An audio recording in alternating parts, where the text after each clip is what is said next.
The WWF, what the world is watching.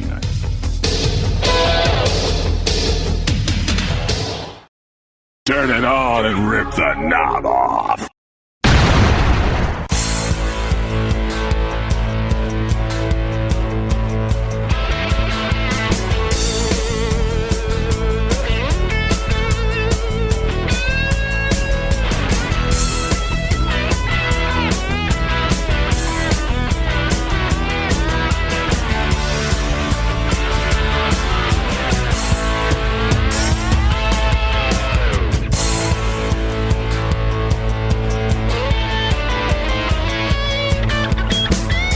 Hey guys, and welcome back to the Wrestling Memory Grenade. Now at episode 154, as we continue on that journey through October of 1988 in the World Wrestling Federation. I am Ray Russell. Want to thank all the great listeners, our patrons, everyone out there for their patience the last week or two. For anybody who's listened to the most recent edition of the Wrestling Stoop with Bob Roop or some of the other shows, or if you check out my social media, specifically on Facebook, you may know already, and if you don't know, my entire family just went through the COVID deal. We just went through the COVID virus. It started with a couple of the kids, hit my wife. I thought maybe I was escaping, and not so lucky. I am happy to report that for anybody who's listened to me for the numerous years we've been on the air, I have 8 kids. Now, my oldest is off to grad school, so he was able to escape the entire fiasco, but 7 kids in the house, and all 7 of them diagnosed positive for COVID. I am happy to say a couple of them had no symptoms. Most of the others simply had some cold-like symptoms.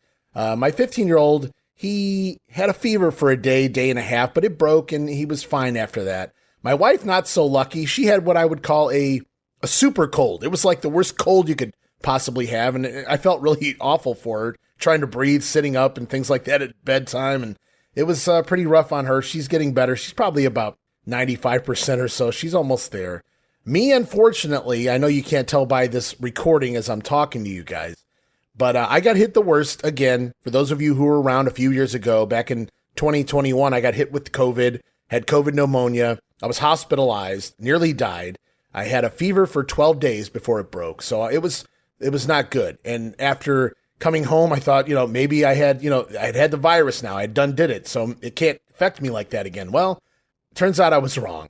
So a few years later, 2025, and it's back, hit me again, and same symptoms. Started with the temperature, the fever, and the nose started, the coughing started, and the coughing the first time led to my COVID pneumonia. That's why I was hospitalized, and I had a hard fight from there. So needless to say, I was a little worried, but after the 5th day, the first time it took 12 days and 3 of those days in the hospital for the doctors to break my fever, but after I think it was the 5th day this time around, fever broke on its own, and the cough slowly, and I still have a little cough, but I'm happy to say that I was able to keep it under control this time, and here I am. I'm still trying to get my energy back completely, trying to get my breathing back correctly, which can be a thing here when we're recording programs, but I just wanted to update anybody who was wondering what was going on with the Grenade, what was going on with WrestleCopia. Plenty of shows were still out there. I did make some posts on social media trying to update people on what was going on when the shows were not being dropped. But I understand not everybody has social media, but that is a good way to keep updates, guys. So not a bad idea. If you have Facebook, you can find me there. Follow me, facebook.com/Wrestling Grenade. And you can follow me on X at Wrestling Grenade as well. Nevertheless, guys, we got to jump back into this thing. Heading back in now to week 4 of October 1988. How about that? And based on the way the days fall back here in 88 and in October of 88 to be specific, just a few weeks out from George Bush being named our next president after the Ronald Reagan years. This is week 4 of October. We've got 5 weeks of October TV to get through, guys. Unbelievable. Heading into the Survivor Series, heading into the next Saturday night's main event, which is upcoming very soon here on the Grenade. In fact, Saturday night's main event going to air the following week from this TV, so very big deal. But speaking of big deals, we got a couple of doozies here this week. Major angle alert. I got to tell you guys right out of the gate, early on in this episode of Superstars upcoming, we've got a huge angle going down on the Brother Love Show. Where else? Get it done on the Brother Love Show. Plus, Bobby Heenan about to introduce us to 2 more of his latest members to the Heenan family. And of course, the build begins to the Survivor Series. Getting good, baby. And to get it all in this week, guys, it's time to get it on. We head off now to the WWF Superstars of Wrestling, October 22nd, 1988.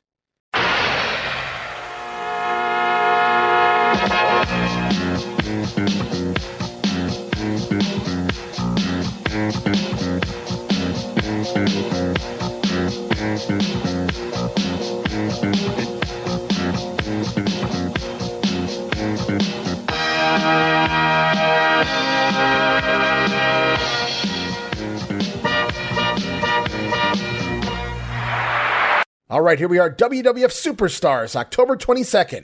Tape back October 5th, Fort Wayne, Indiana, at the Allen County War Memorial Coliseum. That's a lot of words. I do believe this is a new taping, as we see Vince McMahon, Jesse Ventura on commentary off to the ring to witness royalty in action. King Haku, with manager Bobby the Brain Heenan by his side. Haku's opponent this week, one David Isley. And before the match can start, Heenan requesting the peasant fans, the Hammeneggers, if you will, to bow and kneel. Show your respect before the king. To no avail, but we do get some loud weasel chants in return, as well as some monster boos throughout this match, but the crowd not really moving, so you gotta wonder. Crowd sweetening going on here. Come on, guys, show some respect to your king as he delivers a back suplex, nice drop kick straight to the face. Isley getting set up for the big thrust kick, but he's off the mark. Haku missing, kind of kicking him in the chest. But on a second attempt, the thrust kick does connect to the face. Down goes Isley. Your winner, King Haku. Match goes 2 minutes and 25 seconds. And so you have to wonder, now that we know Harley Race is back on the house shows, it won't be long before the king, or the old king, if you will, returns to action here on TV. And that makes me wonder, what's going to happen when the King Harley Race returns and sees King Haku? Dilemmas for the brain. As we continue on, as promised, top of the program, we're going to head off to the Brother Love Show. Again, major angle alert upcoming. Stay tuned, guys. Got soundbite ready for you. The guest this week, the one and only Hulk Hogan. But another special guest invited by Brother Love, not too far behind in the Big Boss Man. Well, Brother Love is going to get his comeuppance this week. You wonder who is going to ask the questions here. Is it going to be Brother Love or will it be Hulk Hogan? Well, you could use a little more love in your life, McMahon. Listen up. That's not what this man spreads, though. He doesn't spread the word of love. He spreads something else.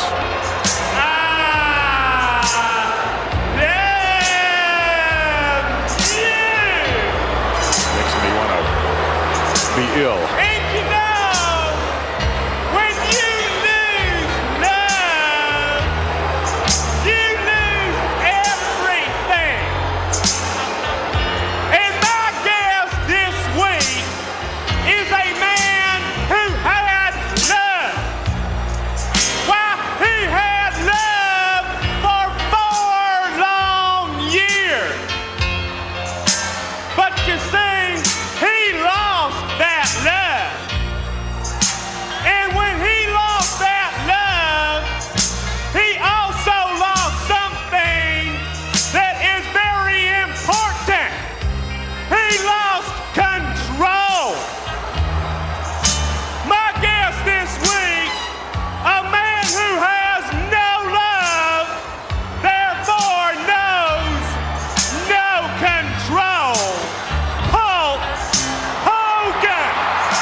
What's he putting his glasses on for?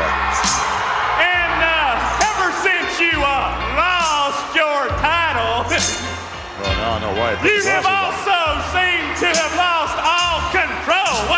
While you even attempted to put your greasy, slimy hands on Brother Love. But you see, now benefactor, who wants for Brother Love to spread the word of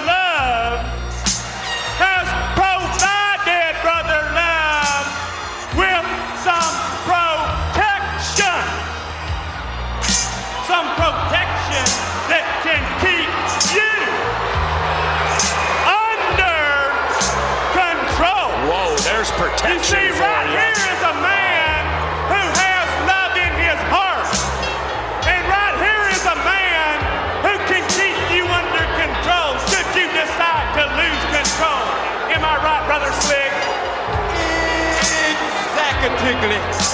Because that's what you need, brother love, around here is control. And if this ex-champion loses control, the big boss man's gonna put you behind bars. Whoa, baby, watch out now. Let me tell you something, Slickster.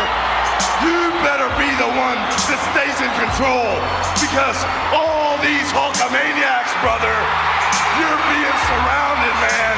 You are surrounded. What was behind Slick's I'm the back? judge and the jury here. I didn't If see you lose anything. I wasn't looking at I'll that. pass What? a lifelong sentence, and you'll be singing the Hulkamania prison blues, brother. Yeah. And as far as you go, brother Love, and your benefactors, they better come up with a lot more cash to keep control, because I'm not a caged man. This dude is used to beating up people once they're locked up. Hulkamania's free. Look right behind his back. Forever. What's that? I'm free, and there's no way you can control that. It must be some sort of spray for his hair. Look at Slick's great grooming. Well, you know what, brother love? You are right.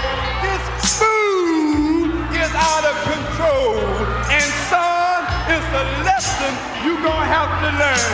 You are going into solitary confinement. Whoa, look out, right under the throat. Whoa. Oh, no, but that spray all in the Hulkster's face, into his eyes. To the back again, and again, and again, repeatedly. I've never seen Hogan take a beating like this in all the years that I've watched him, McMahon. He is taking a beating. He has the boss man by the throat. And even a midsection, but he's dragging that entire railing. Look out, the railing's coming this way. Both with a bully club in one hand, the railing in another. He's going after the boss man. He's going after the Slickster. He can't run all the way back to the dressing room. Man. Well, Brother Love talking about how the Hulkster had love for 4 long years, but he lost that love. And when he lost that love, he lost control. Love says that Hogan, he put his hands on Brother the last time the two met here. So this time, Brother Love going to put on a pair of glasses. You wouldn't hit a man with glasses, would you, Hulk? So Brother Love didn't just bring a pair of glasses, and he's a little smarter than that. Instead, Brother Love got himself some protection as well, which will help maintain control, as out comes the Doctor of Style Slick and the Big Boss Man out to the Brother Love show. And Slick with some comments for the Hulkster before Hogan got a swipe at the head of the Doctor of Style. Hogan warning Slick that he better take control, as Hulk is the true judge and the jury here, dude. So we then notice Slick now clearly holding something behind his back as he hides behind the Big Boss Man. Slick telling the Hulkster that he will be the one going into solitary confinement, brother. And as Slick gets out that line, the Big Boss Man whacking Hogan in the throat with his nightstick. Slick then spraying what appears to be mace into the eyes of the Hulkster, and the Boss Man begins to beat the living shit out of Hulk Hogan with his nightstick. Nasty, quick shots, relentless, stiff shots. And with Hulk down, the Big Boss Man handcuffing Hogan to a guardrail, and then proceeds to beat him down even more with said nightstick. Stiff and repeated shots. What a fucking beatdown this was. I mean, you guys got to go check this out. I posted it on my social media. Big Boss Man even choking Hulk out with the nightstick, wrapping it around his throat and pulling from behind. What an excellent way to end a segment and get some real heat, if the segment ended there. Instead, Hulk Hogan reaching up and grabbing the Boss Man by the throat, and appears to knee the Big Boss Man low, maybe in the groin area there. Hulkster then picking up the guardrail that he has handcuffed to his wrist and chases off the heels, carrying both the guardrail and the nightstick over his head. Just absolutely ridiculous now. I loved where the segment was going. And Big Boss Man's assault was 100% believable. Trust me, guys. Striking hard and fast with that nightstick. I've never seen Hogan beaten like that before or since. Beating him to the point where it felt very non-kid friendly, to be honest with you. Even I felt slightly uncomfortable watching this for a wrestling promotion of the time, but the image of Hogan laid out there made the Big Boss Man, and it created a more than credible threat to draw some serious money between these two. Instead, Hulk Hogan reaching up like the fucking Undertaker and goozling the Boss Man by the throat, kneeing him in the nuts, then picking up the railing over his head and somehow even managing to steal the nightstick away at the same time. And like Superman, Hulk Hogan chasing the heels off all the way to the back with guardrail attached. In hindsight, when this segment was over, I couldn't believe that Vince McMahon went for this, even in '88. This felt like WCW levels of Hulk Hogan booking. Dude, Hogan just wouldn't stay down. So while the beating was awesome, Hogan left a lot of sympathy and great storytelling for the future on the cutting room floor. So just so he could look good, brother. Just another reason I was never a Hulk Hogan fan. Dude. But seriously, when you eliminate the whole Hogan comeback at the end, which really felt unnecessary, the Boss Man beatdown was absolutely awesome. Boss Man catching Hogan off guard in the throat with the nightstick, Slick gonna spray his eyes with mace, and then Boss Man commencing to beating Hogan down, but he wasn't done there. Handcuffing Hogan to a rail, beating him even more, and if that wasn't enough, then choking him out as well. Really great storytelling, and the interesting part about this is they recorded this Brother Love segment twice. Once on the Superstars taping, and once on the Wrestling Challenge taping. One ending with Hogan doing this comeback, chasing the bad guys off to the locker room. The other one actually ended with the Boss Man leaving on his own. Hogan being laid out and laying there for TV purposes, and I guess they went with the one where Hogan made the comeback. At the end of the day, surprise, surprise. Now, I gotta say, the most lasting impression of the entire segment is easily the beatdown part, so you kind of try to take the Hogan comeback out of your mind. It's hard to do, but still at the end of the day, they've started a program now, needless to say, between Hulk Hogan and the Big Boss Man, which is just absolutely going to be a fun ride all the way into WrestleMania season. Some steel cage matches are on the horizon, but it's going to be a while before we get there. We've got some tag matches upcoming, and we've got the Survivor Series upcoming. More on that in just a little bit, but right now we head back to the ring for Tito Santana in action, taking on Pork Chop Cash.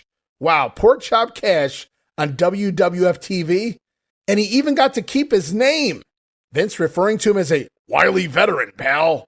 Surprisingly, Vince allowing Pork Chop Cash to keep the name here for TV. And this match, as you might suspect, merely here to allow the announcers time to put over the big angle that just went down before the break between the Hulkster and the Big Boss Man. Jesse thinks that they should just throw Hogan and Boss Man in the same prison cell. Let them solve their own problems. Couldn't agree more, Jesse. Meanwhile, in the ring, Tito Santana landing a backdrop, setting Cash up for that patented flying forearm. Going to connect in a relatively quick win here. Tito going over 2 minutes and 8 seconds. Of all the times a Tito match doesn't go into an extended squash, it's against an actual talent in Pork Chop Cash. What can you do? As we go off now to the event center, Sean Mooney standing by with the likes of the Intercontinental Champion, the Ultimate Warrior, and Bad News Brown. And we are back at the Event Center. Hello, everyone. I'm Sean Mooney. The Event Center here, still reeling from the shocking display by the Big Boss Man and the Doctor of Style Slick and what they did to Hulk Hogan. I will try and keep you up to date on the condition of the Hulkster as the information comes in. Right now, let's talk about champions. How about the Ultimate Warrior? He is the Intercontinental Champ. Think what you may. Think whatever you like. But this package didn't put his things in a bag and walk out no front door. I was sitting in council from a place long from here, and I came here for one reason. To attack and keep coming. Not to ask, but just to give. Not to want, but just to sin.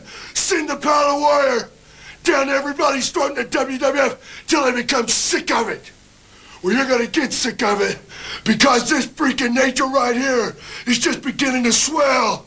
And when I get big enough, brother, there ain't gonna be room for anybody else but me and all the warriors floating through the veins and the power of the warrior. the new Intercontinental Champion, the Ultimate Warrior. And as you can see, he likes the fit of that belt around his waist. He plans to remain the Intercontinental Champion for some time. There's a man who possesses an incredible record here in the WWF. He is Bad News Brown. I like to send a little message out to my people up there in Harlem.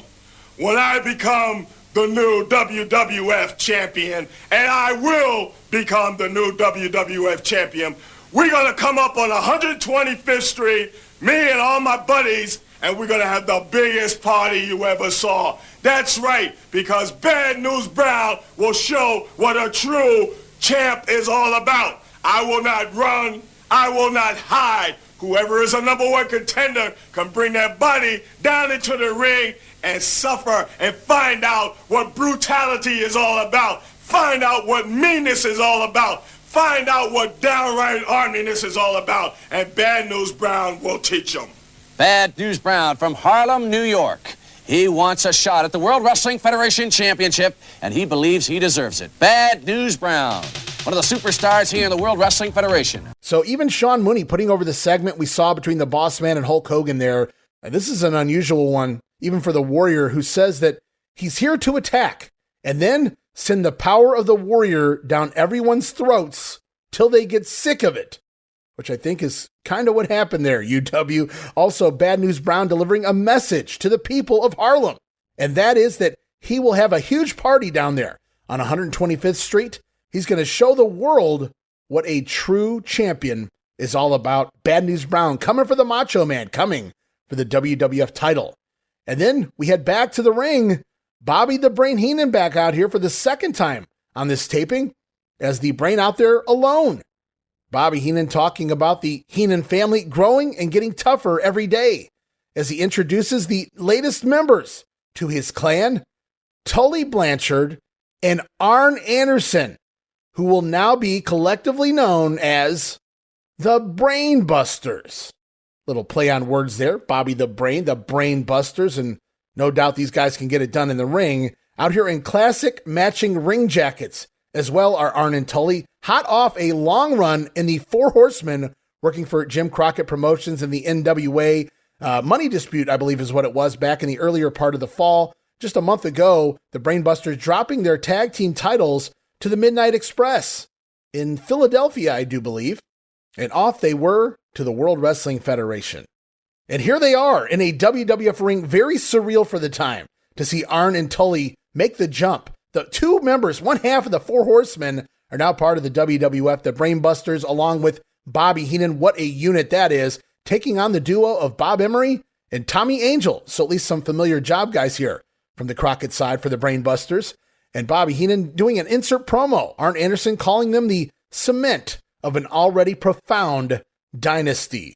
Well put there, as only the enforcer can do. Double A and Tully Blanchard out here outsmarting Tommy Angel. Blind tag from Tully to Arn. Then they're going to beat Angel down. Tommy going to try for a reverse body block, but Anderson, too smart for that. Out of the way. Down goes Angel, but they allow Tommy to tag out to Bob Emery. Arn wants fresh meat, and he delivers the Anderson Spinebuster, as only Arn can do, tagging into Tully, who delivers that slingshot suplex. Going to put away the job guys. 2 minutes, 30 seconds. The Brain Busters, the cement of an already profound dynasty, and the latest tag team addition to the World Wrestling Federation, just gets better and better every month, it seems, at this point in time in the company. As we go back to the event center, nope, that's not Sean Mooney. It's Mean Gene Okerlund sitting in the event center, going to tell us all about the Survivor Series. All right, folks, I am delighted to announce that once again, the World Wrestling Federation presents the Survivor Series from suburban Cleveland, Ohio at the Richfield Coliseum on Thanksgiving night. And what a night it is going to be for this very unique and unusual competition.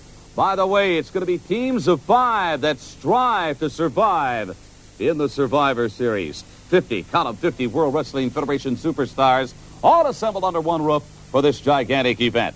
And co-captains, let's talk about the teams themselves. Co-captains leading their men into the ring. They call the shots. Once a man is eliminated, out of the ringside area and back to the showers for him. Team number 1 to be co-captained by Hulk Hogan and Macho Man Randy Savage. They're going to be facing the team co-captained by the Big Boss Man and Akeem. Now, after what we have just seen with Hulk Hogan earlier on in this hour, if he is physically ready for the big one, and I'm certain he will be, oh, would he love a shot at the Big Boss Man on Thanksgiving. Hey, there's more. You talk about bad blood. What about this one? A team co-captained by the Intercontinental Champion, the Ultimate Warrior, and Brutus the Barber Beefcake to do battle with the team of 5, co-captained by the Honky Tonk Man and Outlaw Ron Bass. Wow, is there bad blood there? And folks, there is more in the Survivor Series. Jake the Snake, the co-captain with Hacksaw Jim Duggan.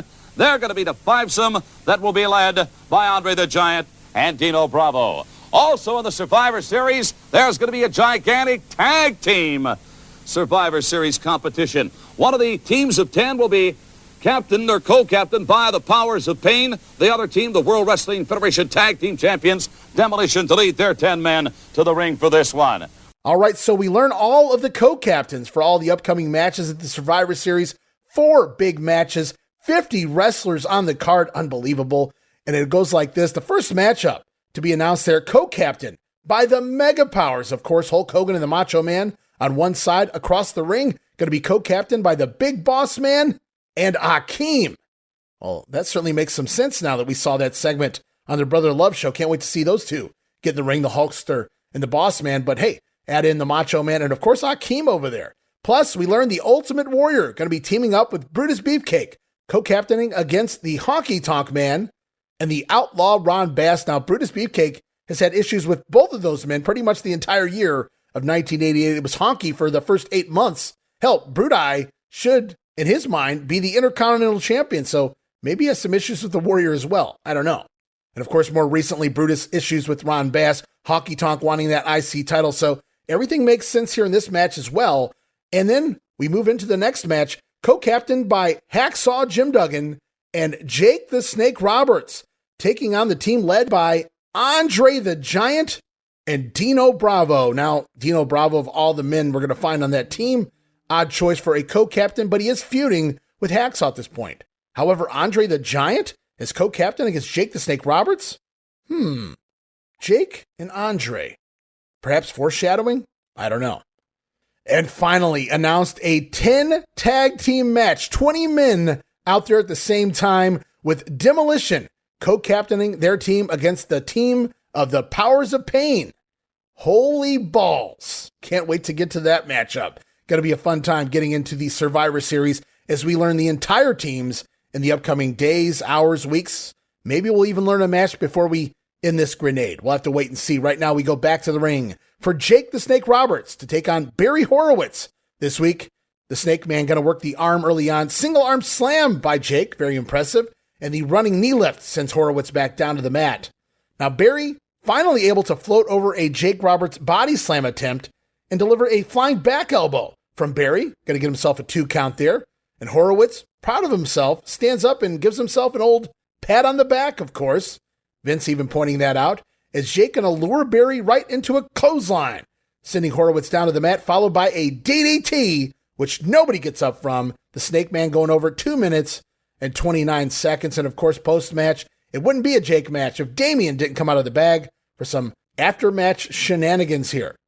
Remember, at this point in time on the house shows, Jake is still wrestling Rick Rude. Cheryl is accompanying Jake to the ring, and a lot of the matches are calling DDT versus the Rude Awakening. You have to win the match with your finisher, and most nights, pretty much every night, it's Jake winning with the DDT, and then post-match, as promised on recent interviews, Cheryl brought in the ring, slapping Rude, before Damian then being thrown on top of Rick Rude. So you can't say the Ravishing One isn't a trooper when it comes to storytelling. This feud now 6.5 months and going, as they're going to have a match coming up at Saturday night's main event. So can't wait for that one. Right now, though, we continue on Update with Mean Gene Okerlund. Going to talk all about the ongoing feud between Hacksaw Jim Duggan and Dino Bravo. From the pages of the World Wrestling Federation magazine, here's Update. All right, hi again, everybody. I'm Gene Okerlund. The latest edition of the World Wrestling Federation magazine, out on newsstands right now. On the front cover, the Ultimate Warrior, the new Intercontinental Champion. Inside, some great reading. Around the ring, featuring comments by one Hacksaw Jim Duggan. By the way, things were not so good for Mr. Duggan last week. He happened to be a guest on the Brother Love Show. And this man, Brother Love, I guarantee you, is not going to be accused of being another Cupid. Let's go back to last week. Hacksaw Jim Duggan, the guest of Brother Love. All right, after what happened to Hacksaw Jim Duggan at the hands of Frenchie Martin and Canadian strongman Dino Bravo, we were quick to get comments this week from Hacksaw himself. You know, folks, last week I went down there to have myself a conversation with that Brother Love. And what happened? Well, Dino Bravo and Frenchie Martin come down and want to stick their 2 cents worth in, waving their flag, talking down in America, telling us how we're not proud. Well, I've got a news flash for you guys, because from now on, when Hacksaw Jim Duggan goes stomping on down to the ring, I'm not just going to have my 2x4, but I'm going to have Old Glory draped over my shoulder and stand proud. Oh! All right, so what was shown there in the update segment, a clip of the confrontation from the Brother Love Show when these two went nose to nose. We then heard from Hacksaw himself, who says he's had enough of Dino Bravo and Frenchie Martin looking down on the United States, and Duggan promising to carry the American flag to the ring, countering that Quebec flag Frenchie brings on the other side. So I'm not even sure if this is USA versus Canada. This might be country versus province. I don't know what we got.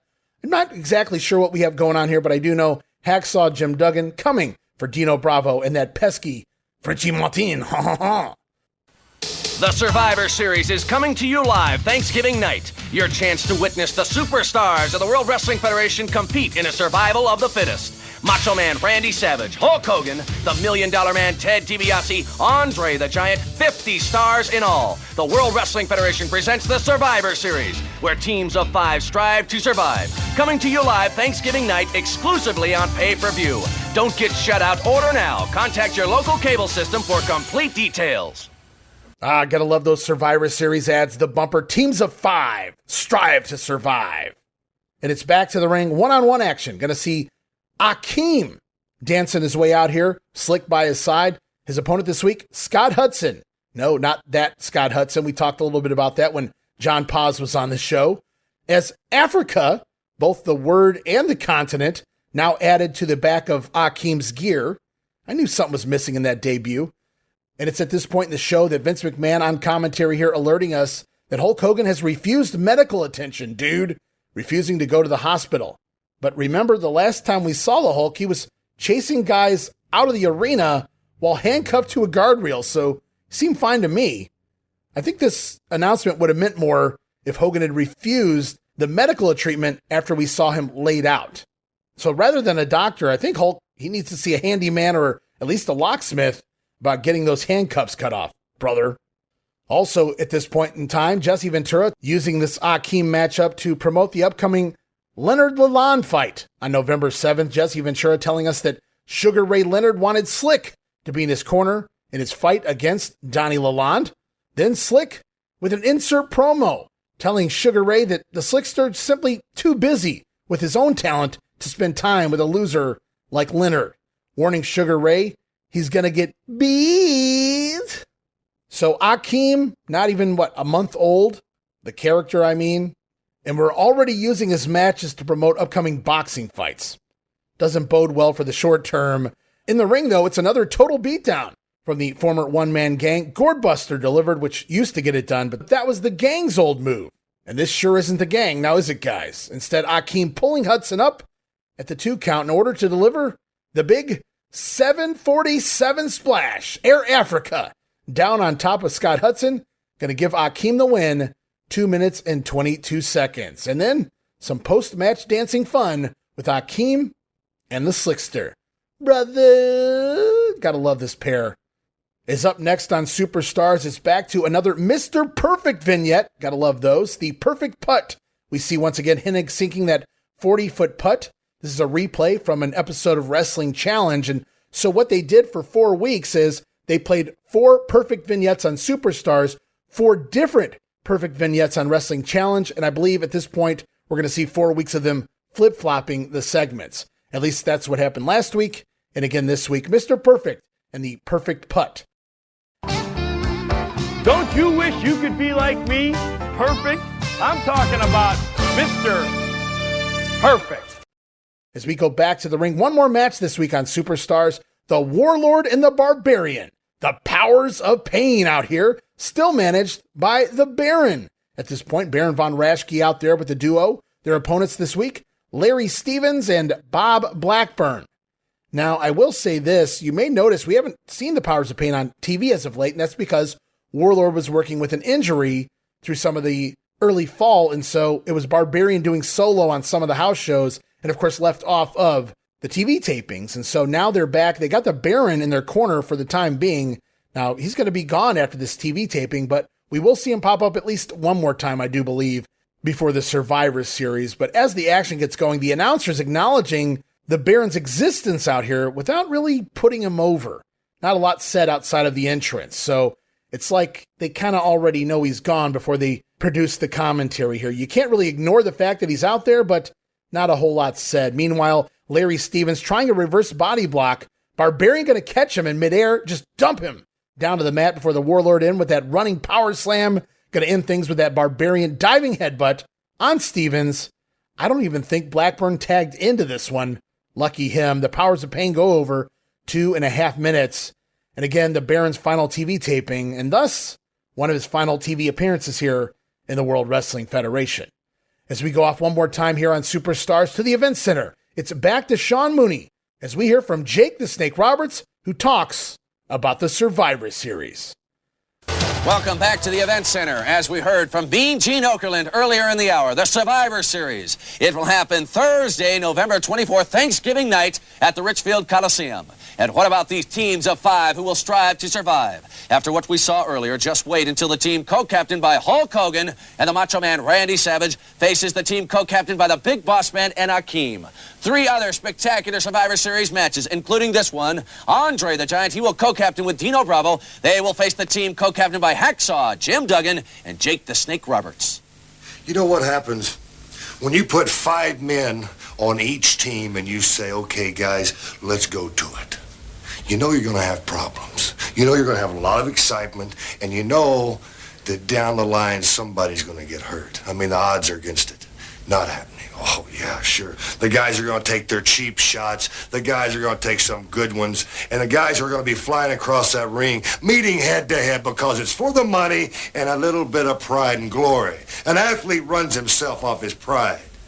You lose your pride, you have nothing left. You don't feel like continuing.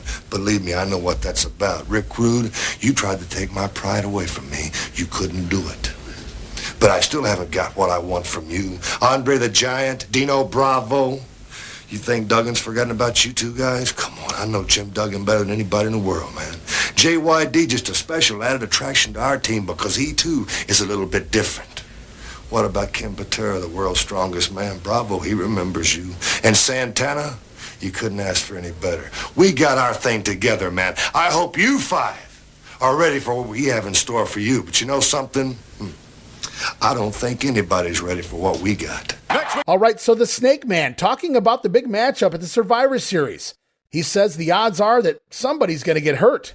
Roberts then running down his tag team, which includes Ken Patera, Tito Santana, of course, co-captain Hacksaw Jim Duggan, and the already fired by this point in time when this airs, Junkyard Dog. So the original partner for Team Snake was JYD. Now, pay attention, guys. As this goes on, it's going to morph into Don Morocco, which is kind of interesting as well because Morocco was fired at the same time as Dog.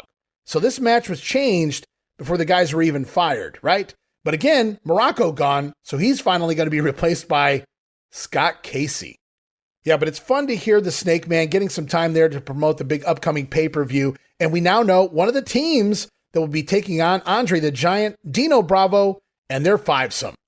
And as we wrap up this week's Superstars, we learn that next week on the program, Shawn Michaels and Marty Jannetty, the Rockers, will be here, as well as tag team champions Demolition, the former Intercontinental Champion Honky Tonk Man out here, plus Brutus the Barber Beefcake, Greg the Hammer Valentine, Bad News Brown, the Red Rooster, going to be back in action, plus special guest on the Brother Love Show, the Mighty Hercules, and an ever-important update on the health, the condition of Hulk Hogan, brother.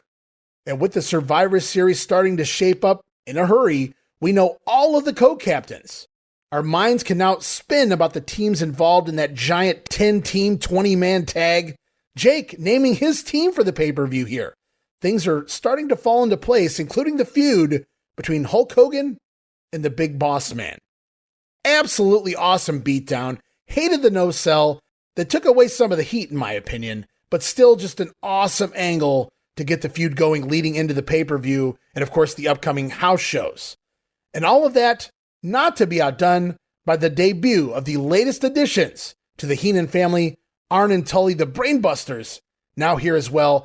What an addition of superstars, guys. And we're not done yet. We've got more TV to talk about, including WWF Spotlight this weekend. We don't talk about that a lot. Spotlight airing, depending on your city, Friday night, Saturday, Sunday, anytime, because it is the D, maybe the E show, I guess you could say. And this match taped back September 14th in Louisville. Going to see the Red Rooster score a victory over the Junkyard Dog. Two former main eventers in the Mid-South territory, just really different dynamic here in 1988 WWF. Terry Taylor now a Red Rooster, and the Junkyard Dog simply on his way out.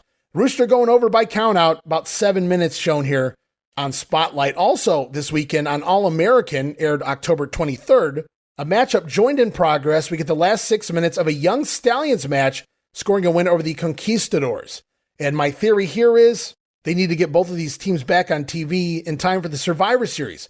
Both teams part of the Survivor Series. Now, the Stallions really haven't teamed up since August. We got at least one Paul Roma match, I believe, on an episode of Superstars. Both men have been working solo on the house shows in recent months.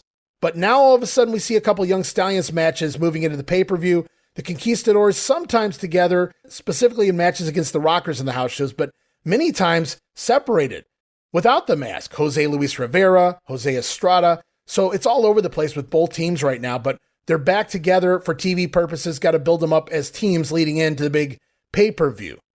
And when we come back, guys, we're going to talk a lot more. We got an episode of Primetime around the corner, and up next it's going to be Wrestling Challenge. Can't wait to see what happens there. But first, we're going to take this quick WrestleCopia timeout.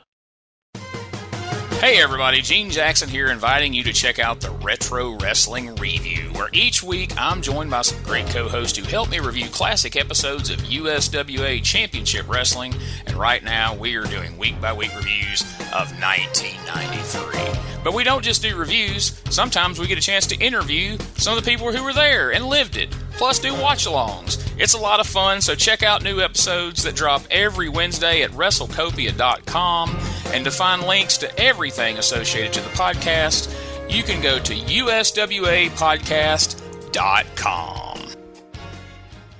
Hey guys, Ray Russell here, curator of the WrestleCopia Podcast Network, inviting you guys to listen to many of the programs here as part of the WrestleCopia brand, including, but not limited to, the Wrestling Memory Grenade, currently covering the 1988 and the WWF project. You can also listen to the Regional Wrestling Podcast, where we talk the territories. You can also listen to the Wrestling Stoop with the legend himself, Bob Roop. But that's not all. You can also check out the Puro Wrestling Academy with the professor of Puro Resu, Mr. Dan Ginnity. Dan and I go back in time and cover the history of Japanese professional wrestling in the English language. And you can listen to all of those shows and more, all part of the WrestleCopia Podcast Network, located over at WrestleCopia.com. That's WrestleCopia.com, and anywhere your podcast streaming needs are met. And while you're at it, why not subscribe to our social media guys for all the latest goings on here at the WrestleCopia Podcast Network. Plus, I'm constantly adding old school video clips and pictures from throughout wrestling history. You can follow us over on X, formerly Twitter, at Wrestling Grenade. That's at RASSLIN Grenade. Also, follow and like me, Facebook.com/Wrestling Grenade. And why not subscribe to YouTube.com/Wrestling Grenade. And of course, now would be a fantastic time to become a WrestleCopia patron over at Patreon.com/WrestleCopia. That address again, Patreon.com/WrestleCopia, where you get so many gifts, including all of my insanely detailed show notes for every episode of The Grenade Show, Regional Wrestling, and the Monday Warfare podcast. You'll also get early access to a lot of the podcasts here on the WrestleCopia brand, where you can listen days and sometimes as much as a week earlier than the rest of the listeners. But that's still not all, guys. You also get at least a dozen digital downloads for your viewing and reading pleasure each and every month, plus random bonus video drops, and of course, the Patreon exclusive Watch Along series covering mini past WWF and WCW events. And if that's not all, videocasts, also now a part of Patreon. No subscription, cancel anytime. Give it a try for a month, guys. I think you'll like the content that I offer, and every penny of it goes right back here into paying the bills. So if you're looking to support that next up-and-coming podcast brand, please consider making it WrestleCopia. Help me pay some of the bills to keep the WrestleCopia podcast network and all of the great shows here up and running for the months and the years to come. This is Wrestling Nostalgia, the podcast that dives into wrestling history. Hey, wrestling fans, I'm Dave Dynasty, and if you enjoy podcasts that are knowledgeable and history-driven, then Wrestling Nostalgia is for you. With great guests and fun interviews, there are over 200 episodes in our archives. We chat with several first-time guests and often cover topics not discussed on other podcasts. Look up Wrestling Nostalgia on your favorite podcast platform and visit all of our links at linktree/WrestlePod. That is linktr.ee/RASSLEPOD. And remember, wherever you go, whatever you do, be good, be safe, and keep on growing. All right, guys, welcome back to The Grenade, and we're going to keep rolling right now. We're not going to waste any time. Off to Wrestling Challenge, October 23rd, 1988.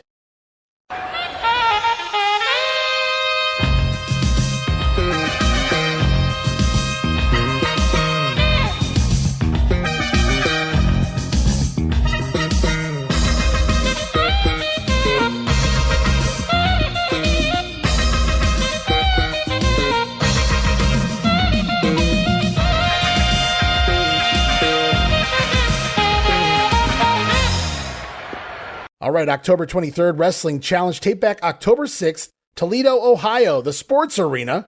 Something tells me we're not going to see the Rougeos or the Bulldogs on any of these tapings, Superstars or Challenge, for the next few weeks, if you know what I mean.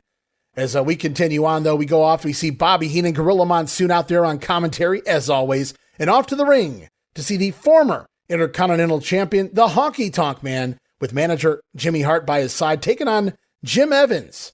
As we get an insert promo here from the current IC champ, the Ultimate Warrior, who talks his destiny, I think, telling Honky Tonk Man that if he thinks he can take the IC title, if he believes it belongs to him, then come try and take it back from the Warrior Man. Indeed. Honky Tonk in firm control of this one, though very basic moves, a body slam, some elbow drops, and the shake, rattle, and roll neckbreaker, going to put Evans away 2 minutes and 23 seconds. The entire character, the Honky Tonk Man, seems to really lost a step in the last few months, just doesn't have the heat that it once did. Not that long ago. Not looking good for you, Honk. But for right now, he's embroiled in a feud with the Warrior looking for that IC title. We know the two are going to be across the ring at the Survivor Series, so Honky Tonk Man not giving up just yet. As we go off now to Special Report with Lord Alfred Hayes, going to recap the recent feud between Hercules and the $1 Million Man, Ted DiBiase.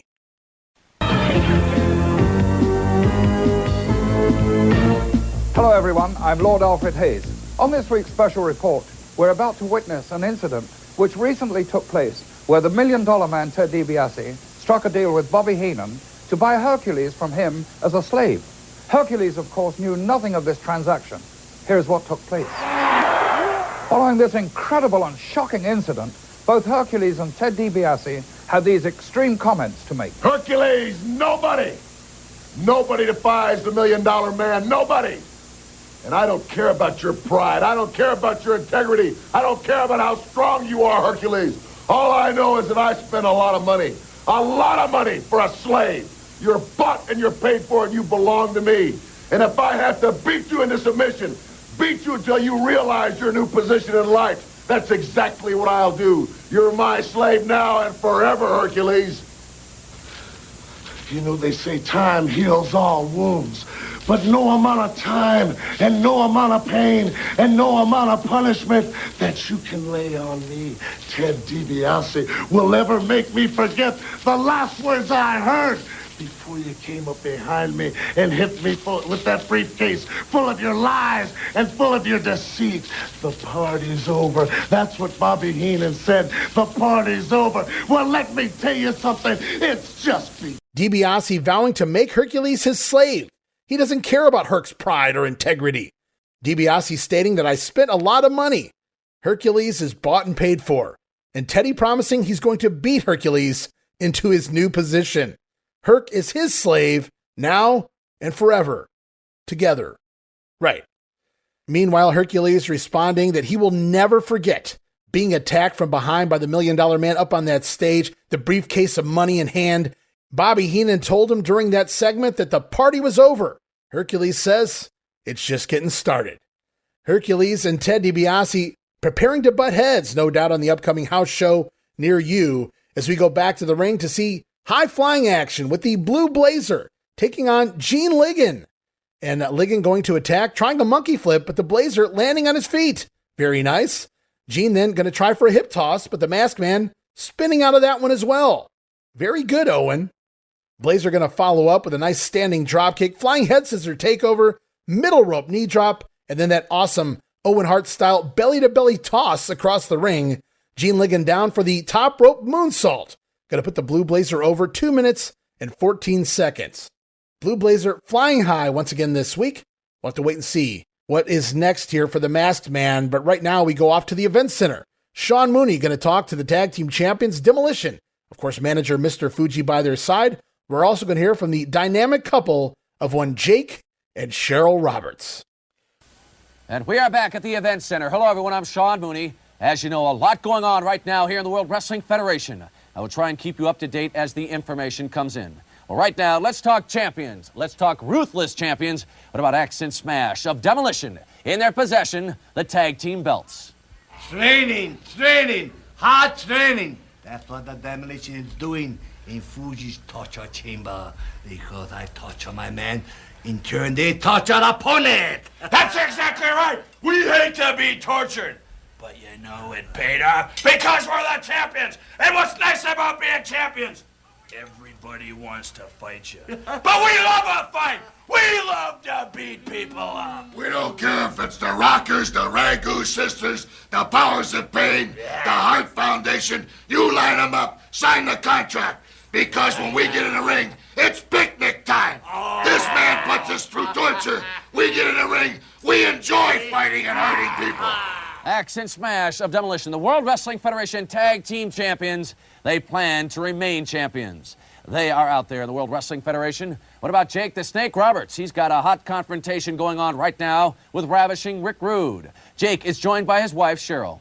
I mean, you think about it, man. How many people have been standing on a bridge or on a creek bank and decide, I'm going to jump in that water. That water's going to feel good. It's a hot summer day. And they jump in, not knowing what is underneath the surface of that water. What is down deep?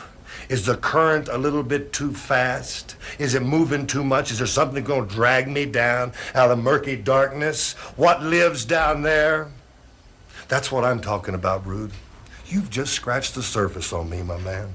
You see, this mind, it trains and it moves and it does things a little bit different. There's no way out for you, brother. You jumped in the water. For you, there is no way out. Sorry. Jake the Snake Roberts, joined there by his wife, Cheryl. And it seems as though she has become as involved in this matchup with Ravishing Rick Rude as her husband, Jake Roberts. We will have to see what impact that has on this matchup when the two meet. Well, Demolition basically calling out every team in the company, both face and heel, even the Ragu Sisters, if you will. Meanwhile, Jake and Cheryl Roberts say there's no way out for Ravishing Rick Rude. And I know I've said this before, but if you just ignore the matches between Snake and Rick, this feud, it never gets old. They've done a fine job with it here on TV as we go back to the ring to see Bad News Brown out here to take on Tom Walsh. Of course, Bad News going to jump Walsh before the bell. Usual beatdown from Brown going to follow. And the Ghetto Blaster taking Walsh down to the mat. Garbage, shouts Brown as he makes the cover. 1 foot on the chest, giving Bad News the win. 2 minutes and 7 seconds. They're still promoting Brown is undefeated here on TV. And I do believe he's only been pinned a couple of times by Hulk Hogan at this point. And I think maybe the Hitman might have squeaked a win or two out throughout their feud over the spring into the summer. But for all intents and purposes, for TV storytelling, Bad News Brown undefeated, and he's coming for the Macho Man. As we go back to the ring again, we saw Bad News out here. He's followed by Sam Houston taking on George South. And South with a more trimmed down mullet now, courtesy of a recent match with the barber. And match going to get going after Sam Houston finally removing his chaps. Nice dropkick from Houston, but try as he might, this match really just here as a placement for Bobby and Gorilla to push the upcoming Sugar Ray Lalonde fight. Once again here this weekend. It's just a couple weeks away, guys. George South going to run into a double boot in the corner, and Houston climbing up to the middle rope, delivering a flying bulldog. Going to give him the win, 2 minutes and 7 seconds. Now, if they didn't need some form of action on the screen while they spent time talking about the big boxing fight, something tells me this match wouldn't even have made television. They basically just used this match to sell Sugar Ray and Lalonde on November 7th. However, at the same time, very odd, this would mark Sam Houston's second syndicated TV appearance in the last 3 weeks here on TV, which is more than you could say all year combined. 2 matches in the last 2 or 3 weeks on TV almost makes you feel like they're about to start using Sam Houston, finally get the guy over. Unfortunately, this is likely a way to showcase Sam since he's booked to be part of the Survivor Series, which is credible booking. It makes sense. Hey, this guy's part of the pay-per-view. We got to get him on TV. But to be honest with you guys, I don't know if Sam ever wins another match on TV again. Not long for the company at this point is Sam Houston, but he does score a win here this week over Gene Ligon. Is up next. We hear Mean Gene plugging the Survivor Series. Co-captains once again here on another update-like segment. And then back to the ring for the Outlaw Ron Bass taking on Red Tyler. Is this Red Tyler's debut for the company? One of my favorite job guys of the era, Red Tyler, out here to take on the Outlaws. We get an insert promo from Brutus the Barber Beefcake, informing the Outlaw that he is a wanted man. An outlaw being wanted. Imagine that. As Brutus still hasn't forgotten about being taken out of SummerSlam, still coming for revenge is the Barber. Meanwhile, in the ring, Bass removing the Maverick brothers, but runs into a dropkick from Tyler to begin things. The Outlaw, however, going to retaliate. Big slam and a clothesline on Tyler, as Gorilla Monsoon tells us that Don Morocco will join Sam Houston, the Blue Blazer, Brutus Beefcake, and the Ultimate Warrior, all part of their Survivor Series team. So we get that one interview with Jake about the dog. Fast forward a day later, the dog is morphed into Don Morocco. Both guys gone, but both announced here on TV. So Gorilla Monsoon running down Team Warrior and Beefcake. We now know the team as it stands. Meanwhile, Bobby Heenan going to let us know the heel side of things, going to feature Honky Tonk Man and Ron Bass, along with Bad News Brown, Greg the Hammer Valentine, and Dangerous Danny Davis getting lumped into the fold there. How about that?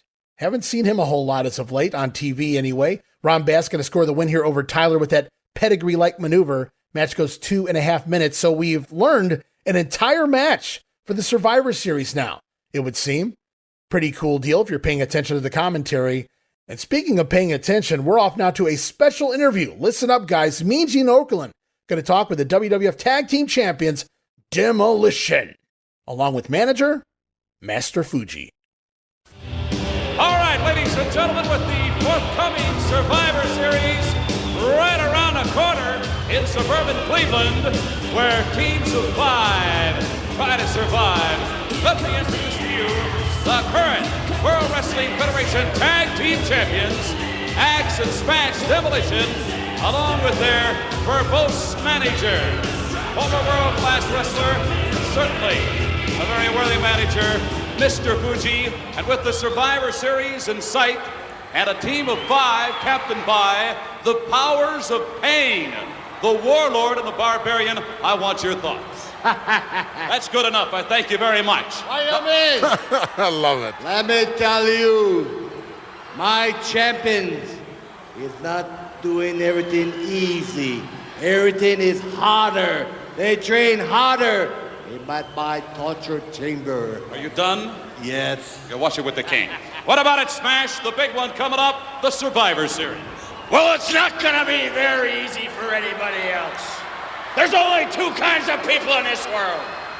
You either gotta be filthy rich, or you gotta be able to beat somebody's brains in. And you look at us right here. Mr. Fuji made us. He made us what we are today. So anytime anybody wants a match with us, like the Bulldogs, before the Survivor Series, you bring it on, because you may not make it to the Survivor Series. All right, speaking of survivors, gentlemen, I'll go along with this. The Demolition has survived. Certainly, you've got to look at teams, though, like the British Bulldogs. Smash. That's Sharks. Get it right, Howard. I want to tell you people a few things. Get a revised edition of the Webster's Dictionary. Right beside survivors, there's an 8x10 glossy photo of Demolition and Mr. Fuji. If you leap forward a few pages, you look at the definition of demolition, and it says in big, bold letters, winners at all costs. That's what we are, survivors and winners. All right, tag team champions, Demolition. They're going to be part of the big Survivor Series. So Okerlund asking Demolition about their match at the Survivor Series, as they are the co-captains of the team opposing the Powers of Pain. Demolition going to put over Mr. Fuji, said that Fuji made them what they are today, and that the Powers of Pain might not even make it to the pay-per-view. Demolition referring to themselves as survivors. And you got to love that callback, Axe going back to calling Gene Howard. I love it. Demolition just kicking ass and really not taking names here, just destroying the competition every week on TV, the squash matches, on the house shows, having some barn burners with several teams in recent weeks. And now that the Warlord seems to be healthy again, the Powers of Pain may be next on the demos list. We'll have to see how that plays out. Right now we go back to the ring singles action. Going to see the Birdman, Coco Beware, taking on Trent Knight. And Knight, not looking too shabby here on the offense, even walking up the ropes for a headlock takeover. Getting Coco down on the mat, but the Birdman battling back, delivering that top rope missile dropkick, and the Ghostbuster. Oof. Nasty. Gets the win here for the Birdman. 2 minutes and 53 seconds. Coco Beware going over, and you got to get him on TV because he's got a big matchup coming at the pay-per-view. And this week on Wrestling Challenge, Mr. Perfect playing billiards, shooting pool, which I do believe was his first ever vignette on Superstar. So again, flip-flopping again. And now you know why they call me Mr. Perfect. And as we come out of that Kurt Hennig vignette, Mr. Perfect on his way to the WWF, also soon to be moving to the United States of America. In the ring, Jacques and Raymond, the fabulous Rougeau brothers, along with manager Jimmy Hart, going to be taking on the team of Chris Zarna and Bill Bowman. And we get an insert promo here from the Rougeaus and Jimmy with a brand new slogan. They encourage everybody, don't worry, be happy. Jumping on that Bobby McFerrin train there of 1988. For those of you who don't know, a one-hit wonder. And it was over, guys, back in the summer into the fall of 88. Don't worry, be happy. Can't explain it. You had to live it. It was a catchphrase for quite a while. So don't worry, be happy. Don't worry, be happy now. As the action gets going, Jacques and a cheap shot Zarna, who refused a handshake. I'll teach you. The Rougeaus, though, maintaining control until Zarna avoiding a dropkick from Jacques and making the tag out to Bill Bowman. And Bowman hitting Jacques with a pair of dropkicks of his own, but he's going to miss a charge in the corner, and the Rougeaus take back over, putting Bowman away with the Rougeau bomb before too long. The fabulous Rougeaus scoring the win here, 2 minutes and 36 seconds. Looking good and doing just a tremendous job as heels are Jacques and Raymond, feuding with the Hart Foundation right now. As we go back to the event center, Sean Mooney standing by with the Ultimate Warrior and Brutus Beefcake, co-captains at the Survivor Series.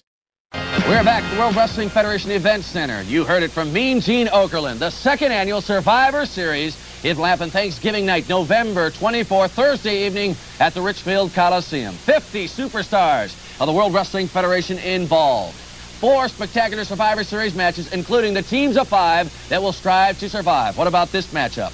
A team co-captained by the Honky Tonk Man and the Outlaw Ron Bass. They will face the team co-captained by Brutus the Barber Beefcake and the Ultimate Warrior. Yeah, you wonder why I'm smiling, brother? Because Lady Luck is shining down on us, warrior. It looks like Thanksgiving evening. That's right. the Survivor Series. That's gonna be our night because it's the ultimate challenge that we could face together in the ring. And what better than to have the ultimate partner standing right beside me because we've got unfinished business with you. When you walk into uncharted territory, you don't go with a man that can't stand on his own. You don't go with partners that lay down by the side when the going gets tough.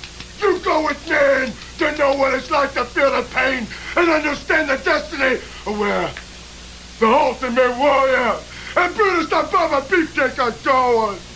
You understand that there's nothing on Thanksgiving Day in Richfield, Ohio, as I begin to swell and the power of the warriors flows through these awesome veins of mine. You, Honky Tonk Man, and Outlaw Ron Bass have to pay the price for all the writing that's on the wall. There is going to be an explosion in this one. Each man very hot to get into the ring with the other side. The Ultimate Warrior, Brutus the Barber Beefcake, to co-captain one team on the other side. The Honky Tonk Man to co-captain a team with the Outlaw Ron Bass. Here's some more information on how you can witness this spectacular event. All right, the odd pairing there, but they hyped their matchup at the big pay-per-view, Brutus Beefcake and the Ultimate Warrior standing side by side. Fair warning, Brudi, I don't know that I would let the Warrior Man that close to hedge clippers ever again. As next week on Wrestling Challenge, we're going to see the Intercontinental Champion, Ultimate Warrior, in action, as well as Jake the Snake Roberts. Red Rooster going to be here, along with the Rockers in tag team action, King Haku, and a special interview with the Macho Man Randy Savage himself. Maybe we'll learn a little bit more about his team at the Survivor Series. The WWF Champion Randy Savage has a lot going on right now. Bad News Brown hot on his heels, all sorts of things. And his Mega Powers brother, Hulk Hogan, just laid out on their Brother Love show. So lots to talk about. Interested to see what we hear next week from the Macho Man. As we conclude Wrestling Challenge, we move on to Primetime Wrestling for October 25th, 1988, coming to you live from Sugar Ray Leonard's training facility.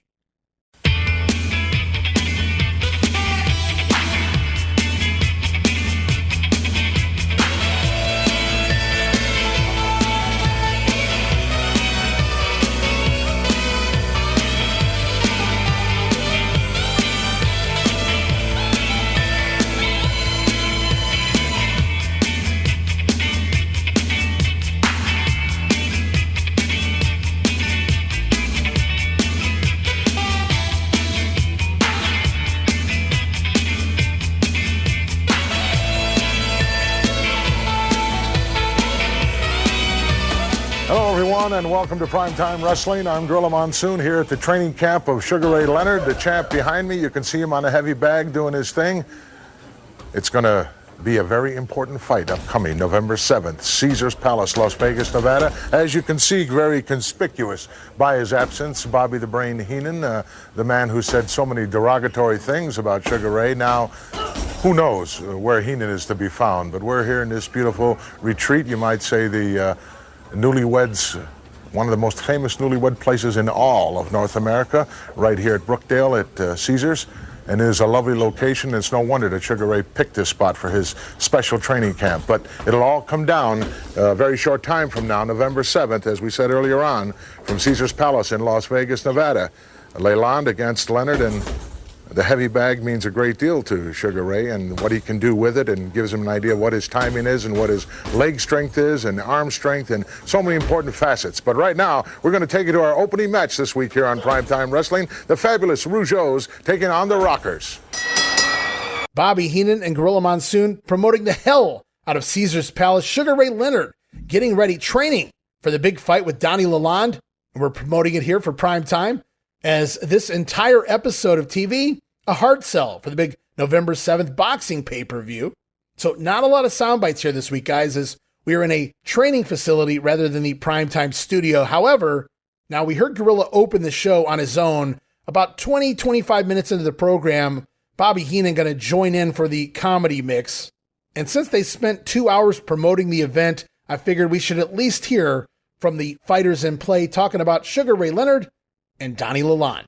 My training camp here is open for anyone to see, for Ray Leonard to come and watch if he wants, because the fact is I have 2 hands, and when we get in the ring, there's nothing he's going to be able to do about it. And to me, fighting an all-time great fighter, Ray Leonard, is the ultimate challenge. But beyond that, I mean, I think he's crazy. I honestly, he's proven so much in the ring. The only thing he hasn't done to go down as being an all-time great fighter is lose at the end of his career when he shouldn't have been fighting anymore like all the rest of them do. This is a business for me, and I take my business, like I take my family, very serious. You know, people say, well, Ray, you know, you have everything. You got money, you got this, you got that. People don't realize, I mean, those things, materialistic things, are not a prerequisite of happiness for me. Happiness to me is doing what I want to do. I will be the super middleweight and light heavyweight champion of the world, thanks to the guys I work with. Well, the 2 men commenting on their upcoming fight. 5 titles on the line in total there. Big hard sell from the WWF as they're the promotional machine for the pay-per-view. They got some money to make, money at stake for the numbers the pay-per-view does, and thus they have been put in charge of promoting the event since Vince has been so successful with his wrestling pay-per-views. Now, common misconception here, the WWF did not promote this boxing fight. They simply were promoting it for pay-per-view.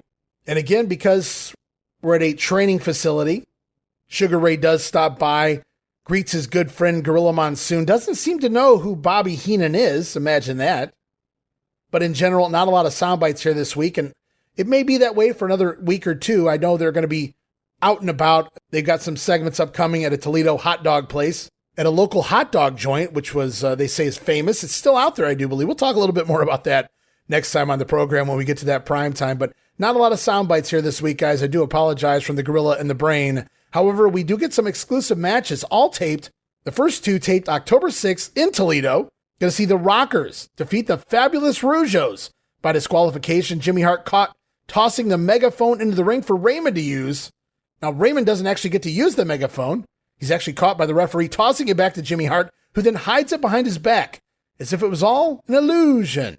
But doink the clown, you are not, Jimmy. And the Rougeos are disqualified for attempting to use the foreign object. Rockers going over in about 11 minutes time. Also on primetime this week, the Brainbusters in their second match now with the company 2 times in the same weekend. Arn Anderson and Tully Blanchard out here, again managed by Bobby Heenan, defeating the duo of Sam Houston, very familiar to the Brainbusters, Sam Houston and Scott Casey. Match goes 6:43, Blanchard putting Casey away with a very ugly slingshot suplex. And at this point, Casey looks pretty good physically, but it's been months since he's put on anything that resembled a good wrestling match. And this was not pretty when Scott Casey was in the ring. However, the Brainbusters getting another win. And then in a fun one, which has got a lot of play on my social media, I posted the post-match shenanigans. We'll get to that in just a minute. But taped October 5th in Fort Wayne, Indiana, Tito Santana battling Ravishing Rick Rude to a time limit draw. Now, I guess that would be a 15-minute draw. I don't know. We get about 13, 14 minutes of action here when the bell sounds as Santana about to apply the figure 4 leg lock on Ravishing Rick. So Rick Rude escapes this one without having to do the job. Not that he would have. But a really fun fought bout back and forth between Rick Rude, Tito Santana here on primetime. A different match that you're not accustomed to seeing. And then post-match, Rick Rude still going to celebrate, preparing to give another lady the Rude Awakening kiss. However, Santana upset, returning to the ring, drop-kicking Rude to the floor, and Tito laying in the big wet kiss on this lovely lady. Santana one-upping Rick Rude here, delivering the Rude Awakening kiss for Ravishing Rick onto this female fan. And if that wasn't enough, after the kiss is all said and done, Tito Santana mocking Rick Rude by doing the hip swivel pose. Everybody really eating this one up on social media. Tito Santana having some fun with Rick Rude there, throwing Santana a bone, even if it was on primetime wrestling. And these 2 men going to be across the ring from one another as part of the Survivor Series. Very interesting there, but really fun match. Really good stuff here this week on primetime. I had fun with it anyway. And appreciate you guys for tuning in again here this week on The Grenade. Another one in the books.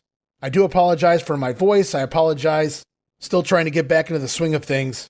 I try to be energized for the podcasts that we're recording right now, but truth be told, when they're over, I kind of crash for a little bit physically. I need to recover, if you will. But it's been a fun time as we continue to matriculate our way down the field here in October of '88. Coming to a close next week, finishing up October But not before we look at one more week of TV and then Saturday night's main event. Also upcoming right around the corner, some big matches. Can't wait to talk about those next week right here on The Grenade. Stay tuned for Saturday night's main event. More push towards the Survivor Series as we learn more about the teams and the matches involved. Can't wait for that. Of course, the Brainbusters now here, and can't wait to see how Hulk Hogan responds to the attack from the Big Boss Man. So lots to look forward to. Stay tuned, guys. We'll be back at it next week here on The Grenade. Thank you guys so much for your patience. Appreciate you all. I know a lot of people say this, but I strongly encourage everyone out there to leave those 5-star ratings if you like what you're listening to. And if you're still here at the end of the show, I have to think you like what you're listening to. Please leave those 5-star ratings. They go a long way in boosting our ratings and putting us out there for more people to listen to. And it's very appreciative, of course, on my end. And of course, anybody here at the WrestleCopia Podcast Network. And last, but certainly not least, really asking everybody to give it a try. Just got the website hosting bill paid, and it was not cheap, guys. So if you guys could give it a try, talking about that $5 all-access tier for a couple dollars more, the VIP Superfan tier over at patreon.com/WrestleCopia. All sorts of great gifts over there.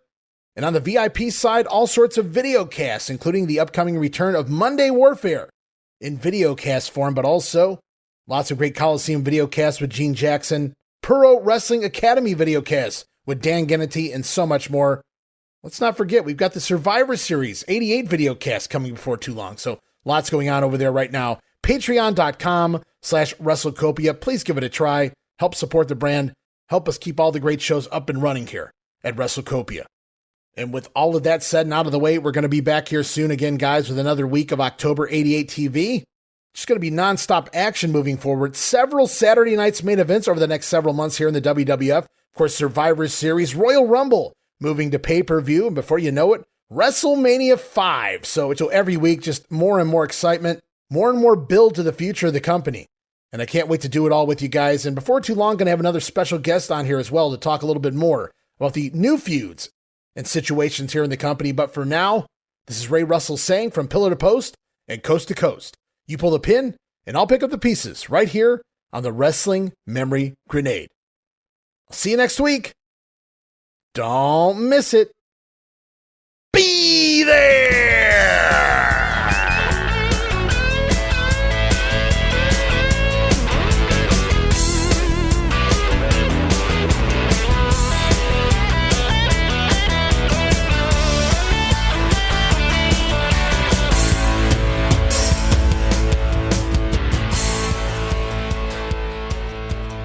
Think what you may. Think whatever you like.